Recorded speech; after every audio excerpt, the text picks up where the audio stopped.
अस्सलाम वालेकुम वरहमतुल्लाहि वबरकातुहू। इत्तेहाद न्यूज़ में आप सभी का खैर मकदम है। सबसे पहले आप सभी को इस्लामी नए साल की पुरखुलूस मुबारकबाद। खैर, मुहर्रम को अमूमन करबला के वाक़ये से जाना जाता है, लेकिन मुहर्रम नए साल की शुरुआत है। दुनिया भर में मुसलमान नए साल के तौर पर इसे मनाते हैं। हमारी कोशिश है कि इस्लामी मालूमात जितनी भी हमें है बताने की कोशिश करते हैं, क्योंकि इल्मी माहिरीन इसे और बेहतर तरीके से बता सकते हैं। खैर, अगर तमाम इस्लामी वारदातों वाक़यात पर नजर डालते हैं तो कुल पैगाम कुर्बानी ही का दिया जाता है। मौजूदा हालात में हम अपने आप को भी तो देखें और इस्लामी तारीख का मुआवजा करें कि हम कहाँ हैं और इस्लाम क्या कहता है। एक हिजरी यानी हिजरत से मंसूब है। आका मदनी सल्लल्लाहु अलैहि वसल्लम ने दीन की खातिर क्या क्या कुर्बानियां पेश की ताकि ये दीन हम तक पहुंचे। आज भारत के हालात देखते हैं तो हमें लगता है कि मुसलमानों पर जुल्म ढाया जा रहा है। ना सिर्फ मुल्क हिंद बल्कि दुनिया के हालात पर भी नजरसानी करते हैं तो मुसलमान दबा कुचला आजमाइश से गुजरती ये उम्मत नजर आती है। लेकिन जुल्म तो मक्का में अबू जहल, अबू लहब, उतबा, शैबा और दिगर कट्टर काफिर थे जो इंतहा तक जुल्म किया करते थे। प्यारे नबी और सहाबा पर वो जुल्म ढाया करते थे, लेकिन कभी हमने उन राहों पर चलने की कोशिश की ही नहीं जिस पर चलकर मेरे आका और सहाबा रज़ियल्लाहु अन्हुम ने यह पैगाम क़यामत तक के मुसलमानों को दिया। और हर दौर में अबू लहब, अबू जहल चेहरे बदल कर आते रहे। अफसोस तो यह है कि उम्मत में खालिद बिन Waleed, Abu Ubaida Ibnul जर्राह, Umar bin Khattab के जुर्रतमंदाना किरदार को अपनाने वाले मुसलमान पैदा नहीं। खैर, आज के हालात से अगर हम कंपेयर करके देखते हैं, मुआवजा करके देखते हैं तो मुहर्रम की अहमियत को समझने की कोशिश करनी होगी। यकीनन करबला तारीख का एक अजीम तरीन बाब है और इस पर बयानात, तबसरे, मजलिसों को बारहा सजाया जाता है। लेकिन नए साल की शुरुआत एक मुहर्रम से कैसे हुई, इस पर भी बहुत कम महफिलें सजाई जाती हैं।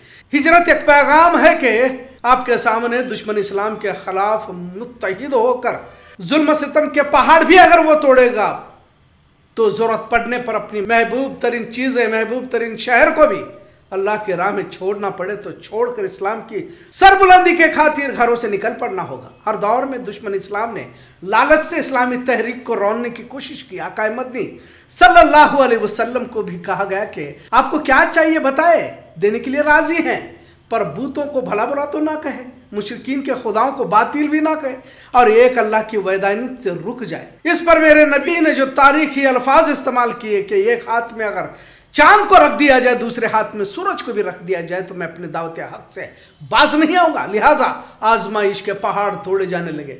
हिजरत का हुक्म आ जाता है। आपने अक्सर बयानात में वाकया भी सुना होगा कि कैसे हज़रत अली को बिस्तर पर सुलाया जाता है और दुश्मनों को गुमराह किया जाता है। अबू बकर सिद्दीक रज़ियल्लाहु अन्हु जो गार के साथी रहे और रास्ते में अमीर इब्न फुहैरा ने कैसे रहबरी करते हुए दुश्मनों से बचाया, जबकि कुरैश के मुशरिकीन ने मोहम्मद अरबी सल्लल्लाहु अलैहि वसल्लम को पकड़ने पर इनाम का ऐलान किया था। मक्का से मदीना 500 किलोमीटर तक का रास्ता तपती हुई सहराओं में, तपती हुई धूप में कैसे तय किया होगा मेरे आका ने, सोच कर ही अजीब लगता है।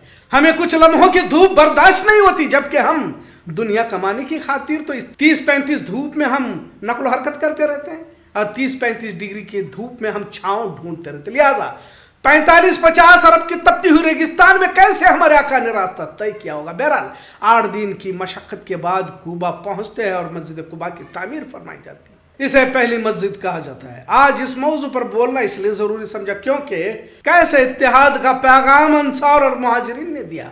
जब हिजरत कर मदीना पहुंचे तो गर्मजोशी से इस्तकबाल किया गया और यहाँ जो भाईचारे का मुजाहरा किया गया वो तारीख ने ना पीछे देखा ना आगे कोई देख सकेगा। यहाँ तक कि 2 बीवियां हैं तो एक को तलाक देकर मुहाजिरीन के निकाह में दिया गया।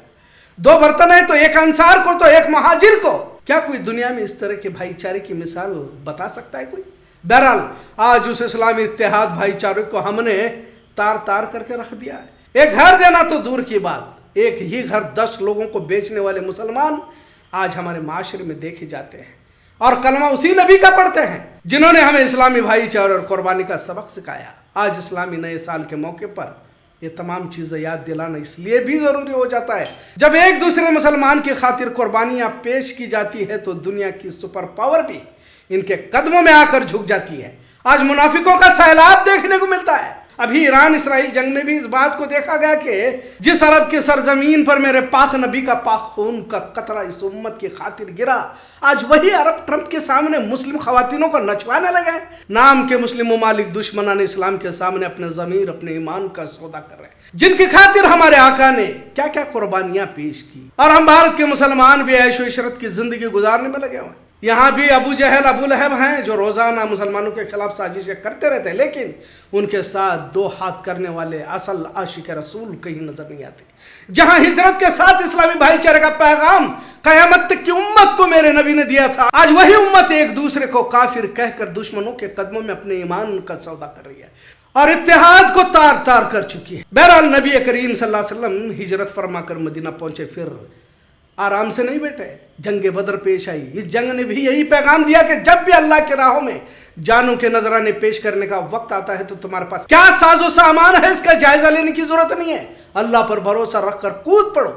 تبھی علامہ اقبال نے کہا کہ کافر ہے تو کرتا ہے شمشیر پہ بھروسہ، مومن ہے تو لڑتا ہے بے تیغ سپاہی۔ مسلمانوں کا اسباب کی بجائے اس خالق پر بھروسہ کرنا ہوگا اور اسی کی مدد طلب کرنی ہوگی۔ جس قدر بھروسہ کرتے ہیں اس کی بنیاد پر ہی اللہ کی مدد آتی ہے۔ آپ کا لباس، آپ کا حلیہ، آپ کا عہدہ معنی نہیں رکھتا، بلکہ آپ اللہ پر کتنا توکل رکھتے ہیں اور نبی سے انتہا کی محبت کس قدر کرتے ہیں، اسی پر تو فیصلے آتے ہیں۔